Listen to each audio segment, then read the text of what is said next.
Y2K, a postmodern RPG, often referred to as YIIK, is a turn-based RPG taking place during the Y2K fiasco, as we follow a man named Alex who recently graduated from college and is returning to his hometown only to notice some things have changed. From here, he briefly befriends a girl who is mysteriously taken away, and then Alex, along with his old friend Michael, and many characters they meet along the way, try to uncover the mystery of what happened to this girl, along with some other people who mysteriously vanished, all while dealing with the potential of the world ending. So first thing is first, this game does not have the best reputation.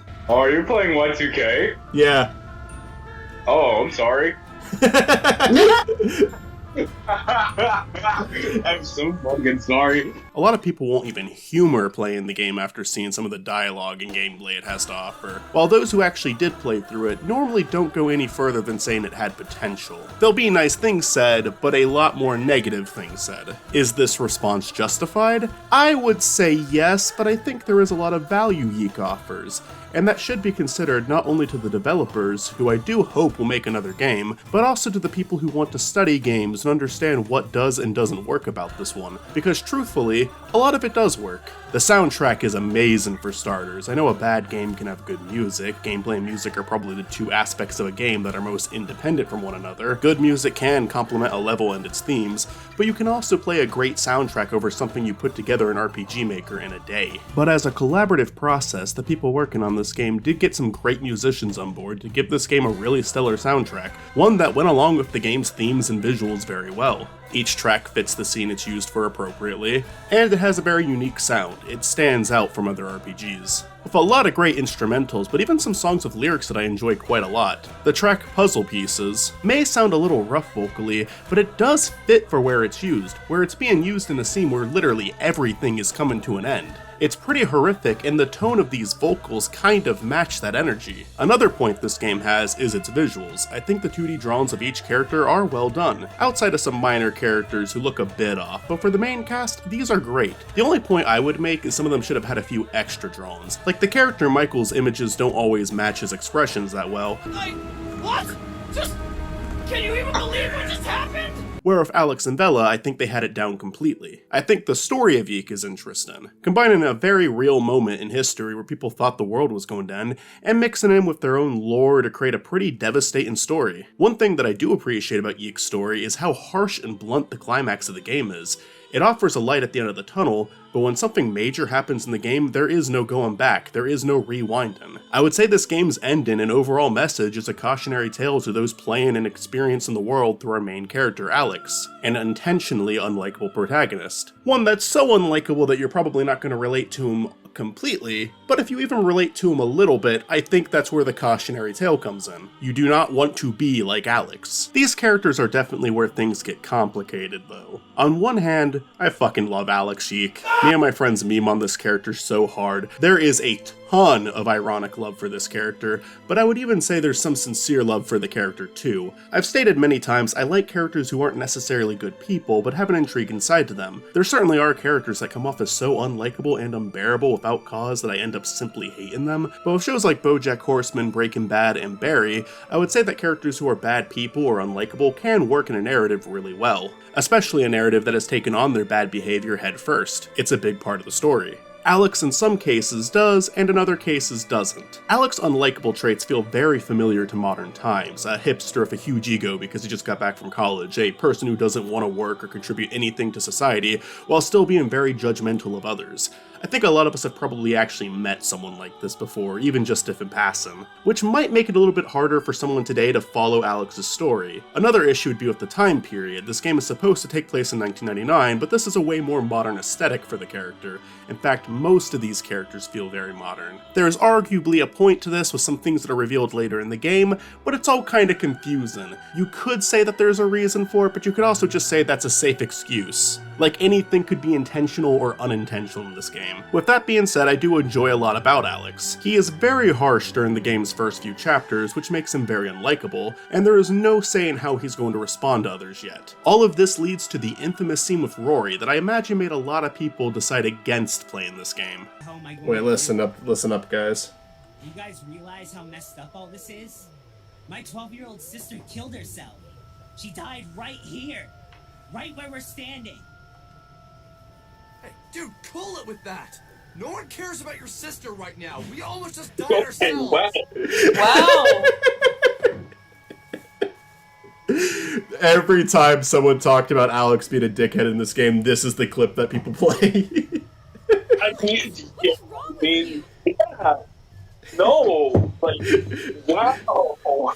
This is a pretty hard thing to come back from, but the game lets you come back from it. And I think it's interesting to see how it lets you do that. While I do think the game could have done more of this, it does let you choose how Alex talks to others from this point on. And he never gets that douchey again unless you allow him to get that douchey again. You can either try to be Rory's friend after this, or continue to make him feel like shit. And this actually does have an impact on what happens in the game's story, and who Alex is as a person. Again though, I think the game could have benefited more from doing more with the idea. Alex is introduced as an irredeemable asshole, and now it's your job to try to redeem him, or make him worse. I enjoyed playing with these options and even reading up on the behind the scenes of the game, seeing the point system and how doing this makes it more likely that this is going to happen, or doing this makes it less likely. But I wish there was more of a focus on that, because I think these are the moments that make Alex an interesting character to follow. But outside of his interactions with Rory, not many of the other dialogue options change much going on in the story, or change much about Alex as a person. There's some minor changes that can be made, especially with the game's famous kissing feature, but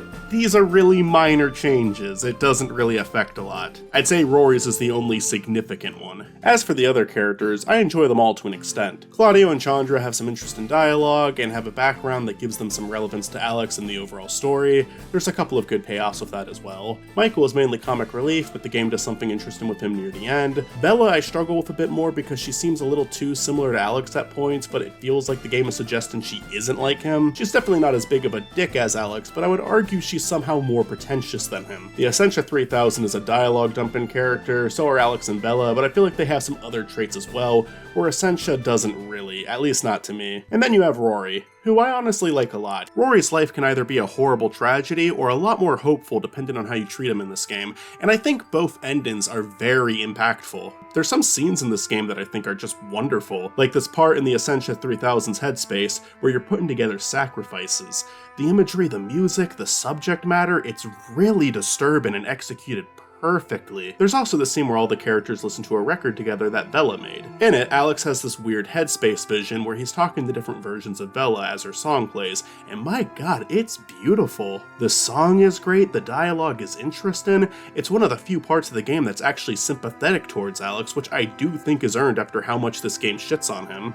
It's truly a great moment. Probably my favorite moment in the game is near the end where Alex talks to Panda for the last time. Panda being a comic relief character who is actually just a toy Alex would imagine conversations with throughout the game. Though they never explicitly say that, it is suggested a good bit. It shows off this side of Alex who's unwilling to grow up, and this final encounter is the eye-opening moment for Alex, realizing where he went wrong in his life and how there's nothing left he can do now. He's stuck. He's alone.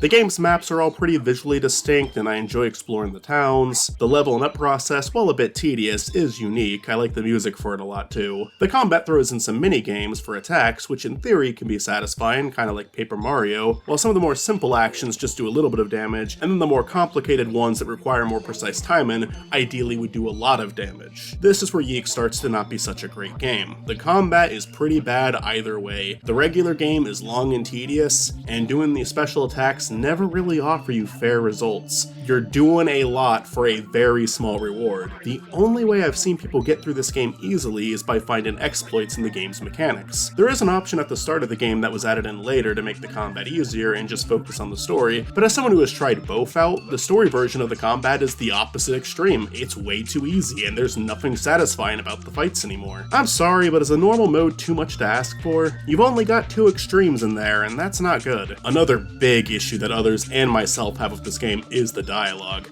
I do enjoy some of it, I made it clear that I do enjoy this game's characters to an extent, but my god, Alex talks way too fucking much in this game. A huge chunk of this game's story is listen to Alex give monologues, sometimes over-explaining something that could be explained in a couple of seconds, and other times explaining stuff that you just saw happen in the game. So much recapping, it's unbearable. Bella does the exact same thing, minus it being more of a monologue. She is talking to other characters like this. It's too much, and it distracts you from the idea that Alex is supposed to be the bad guy here by making Bella equally pretentious without criticizing her behavior. Like, she's not that likable either, but the game doesn't acknowledge that. The Essentia 3000, as I said before, also does this way too much. The over-explaining sometimes ruins moments that would have been good otherwise. There's this really funny and screen-cappable moment near the end of the game where we see Alex in a distorted version of the world where he says this. But sadly, this is then followed up with Alex describing how everything is really off in this moment,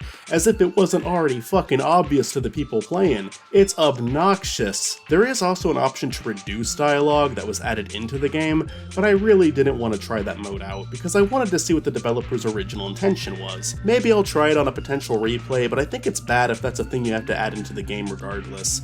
I suppose the options are nice at least. I'll never complain about options. I think Rory, Michael, Claudio, and Chandra are better in this aspect, but some of my problems with them come from them not being involved enough with the story. I swear the game just forgets Michael exists for like half the game despite being the first character to join Alex. Claudio and Chandra joined pretty late without a lot of time to develop. There's interesting ideas and interesting dialogue exchanges, but I don't think they ever got to grow as much as I would have liked them to. Overall, I like these four, but I think the game should have done more with them for sure. Rory is really the only character I think they handled properly throughout. I'm okay with his beginning, middle, and ending. Some of the game's puzzles are also just really long, boring, and infuriating. I enjoyed some of them, like the really disturbing one I mentioned earlier, and there was a few in Bella's Mine Dungeon that I also found very creative, but all in all I did not love these, despite thinking most of them were at the very least well-designed areas. Well-designed in terms of looking visually interesting, not designed well in terms of making a fun level to play through. There is also talk of the girl that Alex meets at the start of the game being based on a real person who suffered a tragic fate.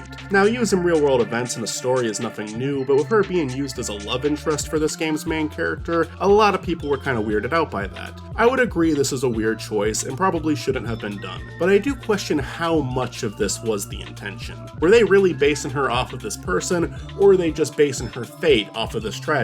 Because truthfully, she's not in a lot of this game, and visually this character does not resemble the person in that footage. I definitely think it's fair to critique the game for this, but all in all I would still say maybe this is pushing it a bit. I don't know if it's as bad as people make it out to be, but it still seems like something they shouldn't have done. For using it as justification to bully people who worked on this game and dismiss everything about it, I don't think that's right either. With that being said, I would definitely say to this team moving forward, Hey, no.